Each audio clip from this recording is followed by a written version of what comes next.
राम राम जी। आत्म मंथन में आपका स्वागत है।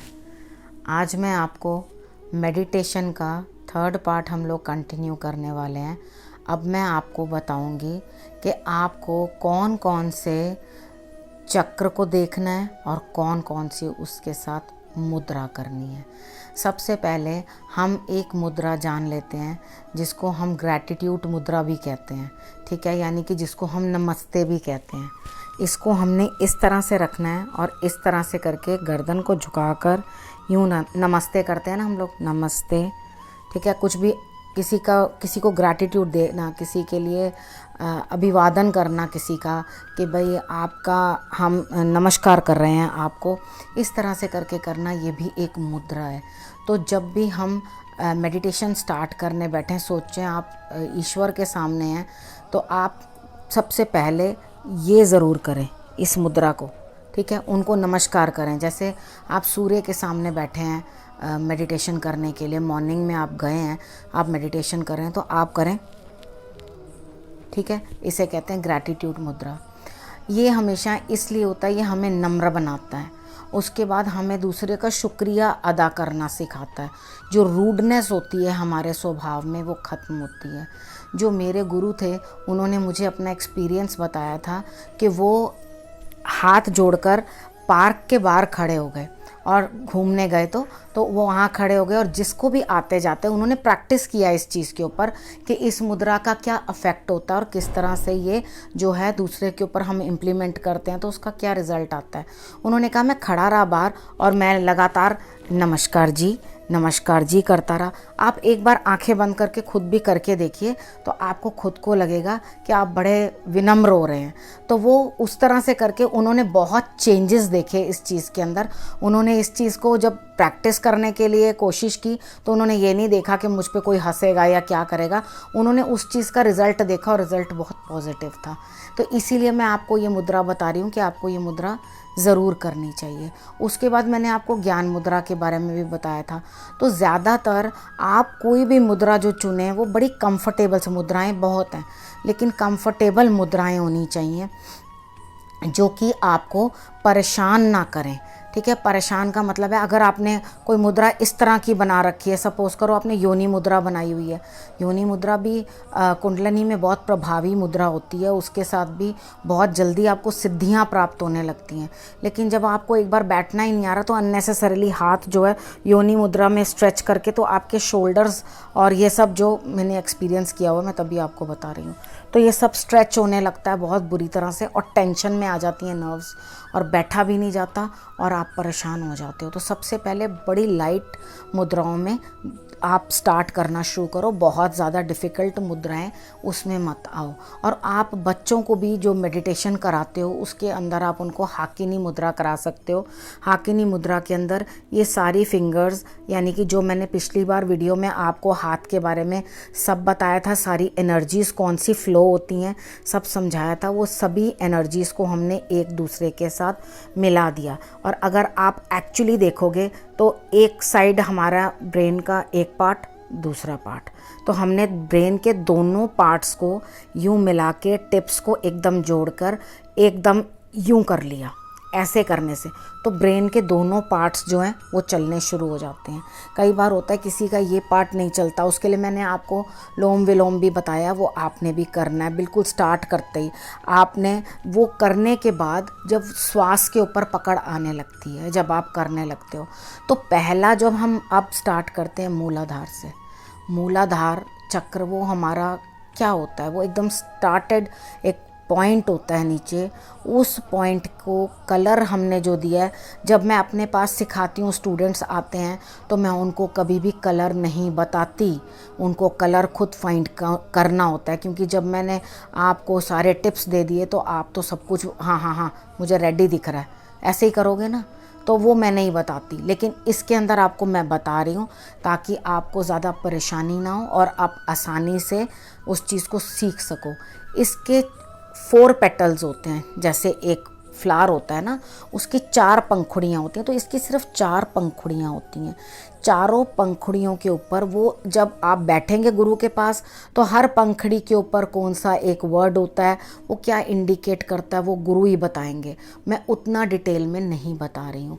4 पेटल्स हैं, रेड कलर की हैं, तो उसकी तरफ जब आप गौर करोगे, उसका मंत्र जो है वो मैंने नीचे पूरा बॉक्स में लिख रखा है, लेकिन आपने सिर्फ बीज मंत्र का उच्चारण करना है। मूल मंत्र का उच्चारण करने में समय लगता है और उतना आप डेडिकेट नहीं हो पाते हो करने के लिए, क्योंकि आप सिर्फ पूरा एम्फोसाइज बड़ा मंत्र बोलने में लगा दोगे, अपनी पूरी शक्ति उसी में लगा दोगे, लेकिन आपने जिस चीज़ के ऊपर कॉन्सेंट्रेट करना है वो तो आप देख ही नहीं पाओगे। तो हम अब बात करते हैं कि एक्चुअली वो कौन कौन से बॉडी पार्ट्स को अफेक्ट करता है जब हम मूल के ऊपर एकदम स्टार्ट करते हैं।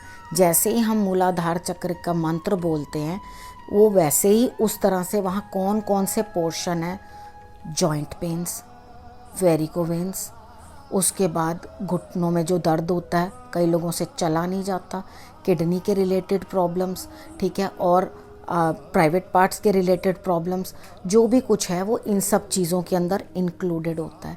ये जो नीचे का ध्रुव होता है वो हमारा नेगेटिव ध्रुव होता है, यानी कि बॉडी को अगर हम एक साइड खड़ा करके देखें, जैसे देखिए बॉडी को इस तरह खड़ा करके देखेंगे, तो हम जब उसको हाफ पोर्शन में डिवाइड करते हैं बॉडी को, तो जो हाफ पोर्शन डिवाइडेड है, ऊपर का पॉजिटिव ध्रुव होता है और नीचे का नेगेटिव, ठीक है। हमारी बॉडी के अंदर भी नेगेटिव एंड पॉजिटिव चार्जेस दिखाई देते हैं।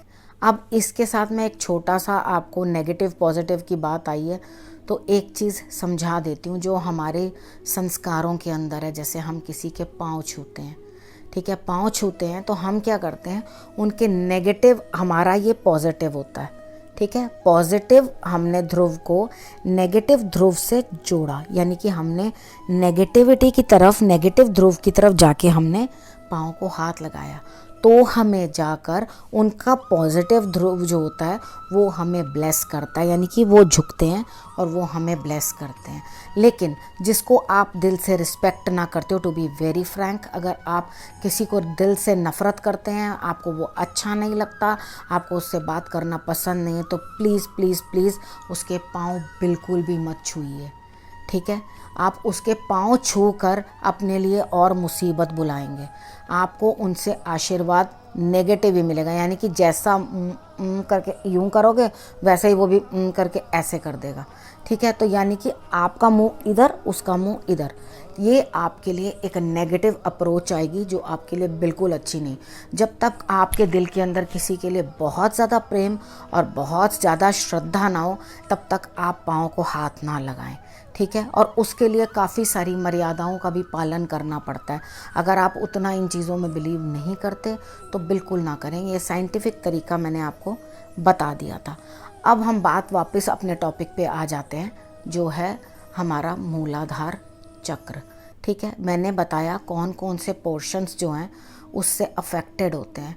वो एकदम, हम जब उसको एक्टिवेट करेंगे, वो तो एक स्टार्टिंग पॉइंट है मेडिटेशन करने का। जैसे ही हम उसको एक्टिवेट करना शुरू करेंगे, तो वो एक्टिवेट होते ही अपने अंदर खिलावट लानी शुरू कर देता है, यानी कि एक देखने में मुचड़ा हुआ सा आपको एक ऐसे अंदर से फील होगा। जब आप देखोगे तो कोई चीज़ एक मुचड़ी हुई सी है, एकदम कुछ उसमें जान नहीं है, कुछ नहीं है। अगर आपकी प्रॉब्लम बहुत ज़्यादा है, तो जब आप अपने मन की आँखों से देखोगे, अंदर जाके देखोगे मेडिटेशन से, तो आप देखोगे वो चीज़ खिल उठी है।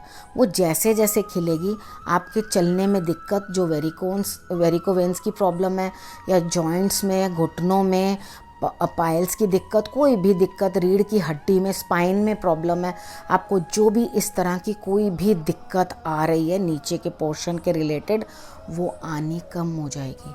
और ये ज़्यादातर ये प्रॉब्लम किन लोगों को होती है, जो अपने लाइफ के अंदर असफल हुए होते हैं, बिल्कुल काम नहीं कर पा रहे होते, किसी चीज़ में सक्सेसफुल नहीं होते, काम नहीं चलता, कारोबार नहीं चलता। आप ये करके देखो, आप खुद देखोगे, आपके पास तो सारी पावर्स थी, आप तो सब कुछ कर पा रहे थे, हर कुछ कर पाओगे अपने आप। सिर्फ इस चक्र को जगाने से आप ड्रास्टिक चेंज देखोगे अपनी लाइफ के अंदर। मेन आपके अंदर अर्थ एलिमेंट की कमी है। अर्थ एलिमेंट की कमी होने के कारण ही जो है आप ग्राउंडेड नहीं हो, यानी कि जो रूट्स बताई थी, रूट्स जो हैं वो ठीक से ज़मीन के साथ कनेक्टेड नहीं है। उसके बाद मैं एक वीडियो में आपको ये भी बताऊंगी कि आपको क्या क्या चीज़ें एक्चुअली नहीं करनी चाहिए मेडिटेशन करने के बाद। ठीक है, मेरे को जैसे ही मैं कोई बात पे आती हूँ तो वो टॉपिक से मुझे टॉपिक याद आ जाता है, लेकिन फिर हम टॉपिक कहीं भटक जाएंगे, इसलिए मैं उसको एक साइड कर देती हूँ इस चीज़ को। उसके बाद आप एकदम ज़मीन से ग्राउंडेड रहो। उसके बाद जैसे ही आप देखोगे आपकी कुंडलिनी जो है अपने आप ऊपर की तरफ उठने लगती है, आगे को उठने लगेगी, रोटेट होने लगेगी, अंदर कुछ अजीब सी फीलिंग्स होंगी। अपनी फीलिंग्स जो हैं उनको खुद समझो और अपने सिर्फ गुरु से शेयर करनी है कि मुझे क्या फीलिंग्स हो रही हैं, क्या नहीं हो रही हैं। वो भी बहुत ज़रूरी हो तो। कई बार ऐसा होता है कि कुछ लोग करने के लिए ही बैठते हैं, कुंडलिनी स्टार्ट करते हैं, मूलाधार पे ही उन्हें ऐसा फील होता है कि जैसे, मैं दूसरों के एक्सपीरियंसेस से आपको बता रही हूँ, कि जैसे कोई भूचाल आ गया, किसी ने उनको एकदम ज़मीन से हिला दिया, किसी को एकदम कुछ सरकने जैसा फील होता है कि कोई चीज़ नीचे से बिल्कुल सरक रही है, जैसे कोई चीज़ ऐसे ऐसे करके घूमती है। इस तरह की फीलिंग्स तरह तरह की लोगों को अनुभव होती हैं। तो आपको इस चीज़ों के अंदर क्या उपाय करने चाहिए? पौधों की सेवा सर्वश्रेष्ठ है इस चीज़ के लिए। अगर आप प्लांट्स की सेवा करोगे, डॉग्स की सेवा करोगे, तो आप देखोगे कि ये बैठ के मेडिटेशन करने के बाद और इन उपायों के करने के बाद आपको किन किन चीज़ों के अंदर कितना कितना फ़र्क पड़ा है। अगर आपको ऐसा लगता है कि आपको पाइल्स की या कोई भी रिलेटेड प्रॉब्लम जो है बहुत एक्सेस है और वो बिल्कुल भी आपसे क्योर नहीं हो रही, यानी कि आप लगा रहे हो, बैठ रहे हो, ध्यान कर रहे हो, लेकिन उसके बाद भी आपका ध्यान रमता नहीं है, पूरी पावर लग रही है उस चीज़ के अंदर, आप नहीं जा रहे हैं और आपकी समस्या बहुत ज़्यादा है, यानी कि आपको फिशर्स की दिक्कत है, आपको पाइल्स की प्रॉब्लम है और उसके बाद आपकी रीढ़ की हड्डी के अंदर कुछ प्रॉब्लम है। कुछ लोग कहते हैं जैसे ही हम बैठने लगते हैं तो हमें कुछ चुभता है, यानी कि कुशनिंग की कमी होती है अंदर। तो आप क्या करना शुरू करो, अब हम रेड कलर डुप्लीकेट तरीके से इंड्यूस कर देते हैं। अब वो हमने क्या करना है, एज ओल्ड वापस उसी उपाय पे चलते हैं, पोटेशियम परमैंगनेट। ठीक है, उसके 2 ड्रॉप्स डालो, पैर में चप्पल डालो। जब आपने बैठ के हिप बाथ लेना है, सिजल बाथ लेना है, तो उसके लिए हम अब इसमें इसको इन्वॉल्व करेंगे। आपने क्या करना है, सिजल बाथ लेना है और उसके लिए आप चप्पल पहन के पैर बाहर रखोगे, बाकी का अपना नीचे का धड़ जो है वो आप पानी में डिप करेंगे। लेकिन आपने पोटेशियम जो है ठीक से यूज़ करना है, क्योंकि वो बहुत जल्दी से जलना शुरू हो जाता है। वो इतना सा बस हल्का सा पिंक हो जाए, एक वुडन कोई स्टिक लेके उसको अच्छे से उसके अंदर आप घुमा करके पूरा चेक कर लो कि वो ठीक से पूरा हो गया है या नहीं हो गया। जब तक वो ठीक से घुला नहीं है तब तक आप उसमें मत बैठो, गुनगुना पानी लो। उसके बाद क्या होगा, रेड कलर अपने आप आपके पास जाने लगेगा और वो ओवर ऊपर से जा कर के उस चीज़ को हील करना शुरू करेगा।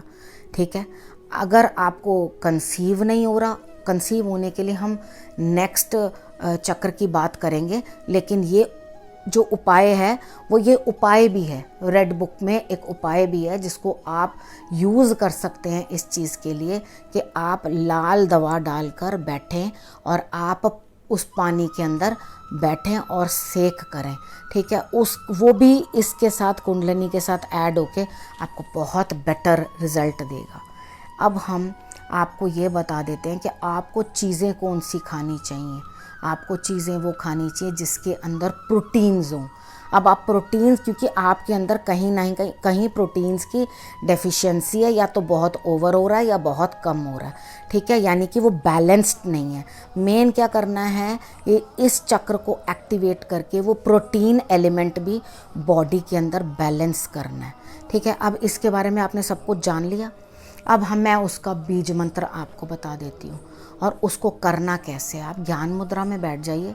ठीक है, आप थक जाते हैं ऐसे हाथ रख के, नो प्रॉब्लम, आप हाथ ऐसे भी रख सकते हैं अपने घुटनों पे, कोई दिक्कत नहीं है कि आपको ज़बरदस्ती ऐसे करके ही रखना है, नहीं। ईज़ी रहो, जितना ईज़ी रहोगे, जितने कंफर्टेबल रहोगे, उतनी जल्दी ही। ये बहुत मेहनत का काम है, कुंडलिनी जागरण कराना कोई आसान काम नहीं होता। सिर्फ कहने भर का शब्द बहुत आसान है, ठीक है। उसके लिए कवच भी होता है, आप चाहो तो कवच अगर आपको ज़रूरत होगी तो मैं कवच भी आपको बता दूंगी, ठीक है। अगर आप लोग मुझे कमेंट बॉक्स में बता देना कि हाँ आपको कुंडलिनी का कवच की आवश्यकता है, तो वो भी मैं आपको बता दूंगी। उसको पहले करना होता है। तो इसकी भी पूरा वैसे ही है, चालीसा है, इसकी करन्यास है, ऋषि के लिए है, हाथों के लिए है, सब के लिए है। तो वो कुंडलिनी के अंदर वो सारे करने। अब हम ले लेते हैं एक सिर्फ मंत्र। अब चारों पेटल्स हमने एक्टिवेट करनी है। उसके बीच में बैठा हुआ है एक येलो कलर का गोला है और बाहर रेड कलर की पेटल्स हैं, बीच में एक हाथी है। उसको हम उस तरह से देखें। देखने के बाद इसी तरह से अंदर देखने की कोशिश करो, मन की आंखों से, जैसे कहते हैं ना अंदर देखो, वैसे ही, ठीक है। तो एक आंख हमारी अंदर भी देख रही है सब कुछ। हम जब बाहर से कनेक्शन बंद करेंगे, आपने देखा होगा ब्लाइंड लोग जो होते हैं, जिनको दिखाई नहीं देता, वो लोग कितनी जल्दी आहट, आवाज़ और इस तरीके से समझ जाते हैं कि क्या हो रहा है। स्मेल सेंस, यानी कि वो अपने सारे सेंस ऑर्गन्स काम पे लगा देते हैं, क्योंकि उनका दिखना बंद हो जाता है। ये चीज़ बंद है तो वो बाकी बॉडी के सारे सेंस ऑर्गन्स काम पे लगा देते हैं। उसी तरीके से आपने अपनी आंखें बंद करनी है और बाकी की अपनी सेंस ऑर्गन्स जो हैं वो काम पे लगा देनी है। अब हम मंत्र बोल लेते हैं। मंत्र है लम। इसको बोलना कैसे है? लम।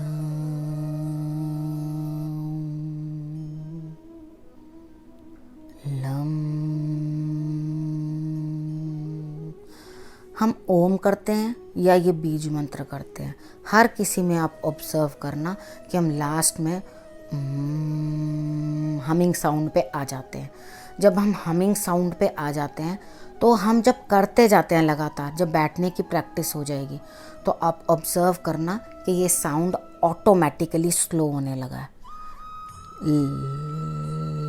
करते करते इस तरह से इसकी पिच डाउन जाती जाती है, पिच डाउन जाती जाती है। श्वास जो बड़ी तेज़ी तेज़ी से चलते हैं ना, वो भी स्लो होने लगते हैं। जब वो स्लो होने लगे तो आप समझना कि आपकी कनेक्टिविटी हो रही है। अगर सांस बड़ी तेज़ी तेज़ी से चल रहा है, सांस के ऊपर कोई कंट्रोल नहीं हो रहा, श्वास पे कंट्रोल नहीं हो रहा, तो इस चीज़ को इतनी जल्दी पाना, अचीव करना पॉसिबल नहीं है। तो जो जो चीज़ें मैंने आपको बताई हैं, आप उन चीज़ों पे कार्य करो और इस चक्र को आप एक्टिवेट करने की कोशिश करो और देखोगे कि आपकी कितनी प्रॉब्लम जिससे सॉल्व होती हैं। और उसके बाद मुझे आप कमेंट बॉक्स में भी ज़रूर बताना कि आपको ये मेरी वीडियो कैसी लगी और नेक्स्ट वीडियो में आप और क्या चीज़ मुझसे चाहते हैं कि मैं और आपको क्या चीज़ एक्सप्लेन करूं। बाकी गुरु का ज़रूर आप ले लें, जो है हेल्प, उनकी हेल्प ज़रूर लें। मैंने आगे भी आपको बोला था, अगर किसी के कोई गुरु नहीं है तो आप मुझसे कमेंट बॉक्स के अंदर, मुझे पिछली बार लोगों ने पर्सनल व्हाट्सएप पे मैसेजेस करने शुरू कर दिए थे। आप मुझे व्हाट्सएप पे मैसेज मत करें, आप कमेंट बॉक्स में मुझे मैसेज करें। अगर आपने कुछ भी चीज़ जाननी है तो आप मैसेज वहीं करो, मैं आपका जवाब नेक्स्ट वीडियो में जिस तरह से भी पॉसिबल होगा आपको ज़रूर देने की कोशिश करूँगी। इसी के साथ इस विषय को मैं यहीं समाप्त करती हूँ और नए विषय के साथ मैं आपके पास फिर से आऊँगी। नमस्कार।